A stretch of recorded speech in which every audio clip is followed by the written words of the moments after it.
என்னுடைய புவனகிரி சட்டமன்ற தொகுதியில் இருக்கக்கூடிய சில முக்கிய பிரச்சனைகளை, மக்களுடைய கோரிக்கைகளை மாவட்ட ஆட்சித்தலைவர் அவர்கள் கவனத்திற்கு கொண்டு வந்து அதனுடைய அரசினுடைய கவனத்திற்கு எடுத்துச் சென்று நிறைவேற்றித் தர வேண்டுமாய் கேட்டுக்கொள்வதற்காக மாவட்ட ஆட்சித்தலைவரிடத்தை அவரை சந்தித்தேன்.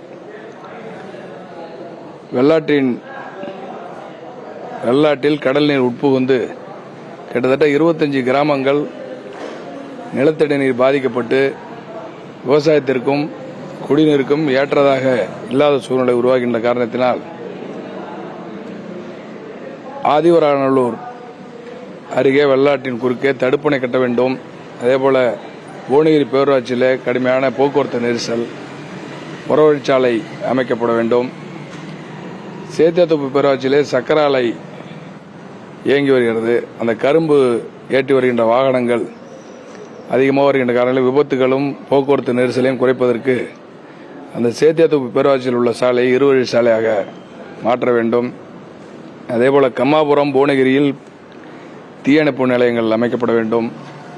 அதேபோல நம்முடைய NLC நிறுவனத்திற்கு நிலம், வீடுகளை கொடுத்த நில உரிமையாளர்கள், விவசாய தொழிலாளருடைய பிரச்சனையை தீர்ப்பதற்கு R&R பாலிசியை முழுமையாக நிறைவேற்றுவதற்கு அரசின் சார்பில் உயர்மட்ட குழு அமைக்க வேண்டும் போன்ற இன்னும் நம்முடைய கங்கை கொண்டான் பேரூராட்சியிலே NLC விரிவாக்கத்தின் போது இருந்த பேருந்து நிலையம் எடுக்கப்பட்டு இப்ப பேருந்து நிலையம் இல்லாத பேரூராட்சியாக கங்கை கொண்டான் பேரூராட்சி இருக்கிறது. புதிதாக பேரூராட்சி எல்லைக்குள் NLC அளித்த வாக்குறுதிப்படி பேருந்து நிலையம் அமைக்க வேண்டும் உள்ளிட்ட கோரிக்கைகளை வலியுறுத்தி மாவட்ட ஆட்சித்தலைவரிடத்தில் மனு அளித்திருக்கிறேன். அவரும் அரசினுடைய கவனத்துக்கு எடுத்துச் சென்று நிறைவேற்றித் தருவதாக சொல்லியிருக்கிறார்கள்.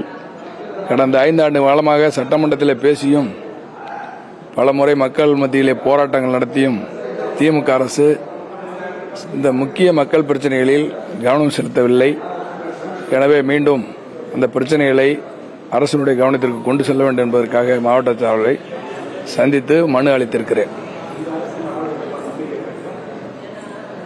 சட்டமன்ற உறுப்பினர் என்ற முறையில் அரசினுடைய கவனத்திற்கு எடுத்து செல்ல வேண்டியது சட்டமன்ற உறுப்பினர் கடமை. கண்டிப்பாக நிறைவேற்றி தர வேண்டும் என்பதுதான் என்னுடைய எண்ணம். மக்கள் பிரச்சனைகளுக்கு கவனம் செலுத்த வேண்டும் என்பதுதான் என்னுடைய கோரிக்கை.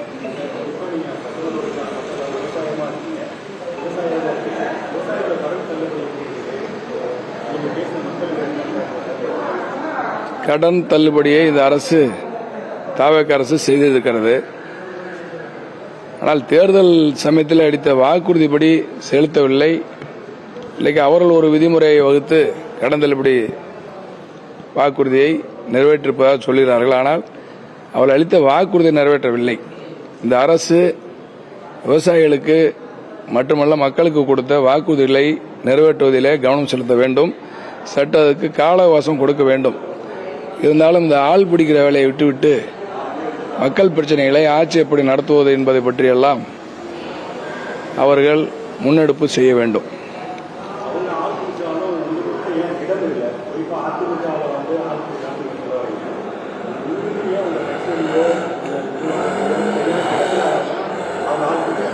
அனைத்து இந்திய அண்ணா திராவிட முன்னேற்ற கழகம் மட்டுமல்ல, பல்வேறு கட்சியிலிருந்து இன்றைக்கு அந்த தமிழக வெற்றிக்கழகத்துக்கு செல்கிறார்கள். செல்பவர்கள் விரைவிலே உடனே திரும்புவார்கள் என்பதுதான் எங்களுடைய நம்பிக்கை. இன்றைக்கு அந்த அரசு சில கட்சிகளுடைய ஆதரவோடு ஆட்சியில் அமர்ந்திருக்கிறது. இன்னும் சில இடங்கள் கூடுதலாக அவர்களே வெற்றி பெற்றால் ஆட்சி நிலை அந்த ஆதரவளிக்கக்கூடிய சில கட்சிகள் அவர்களால் பிரச்சனை இல்லாமல் ஆட்சி நடத்த முடியும் நேரத்தில் சில இடங்களை காலி செய்வதற்காக இன்றைக்கு இந்த ஆள் பிடிக்கிற வேலையை பார்க்கிறார் என்பதுதான் என்னுடைய கருத்து. என்னை பொறுத்தவரை மக்கள் வாக்களித்து வெற்றி பெற்று சட்டமன்ற உறுப்பினராக பதவியேற்று ஏதோ ஒரு காரணத்தை சொல்லி ராஜினாமா செய்துவிட்டு மீண்டும் போட்டியிட்டால் அவர்களை மக்கள் தோற்கடிக்க வேண்டும் என்பதுதான் என்னுடைய தனிப்பட்ட கருத்து.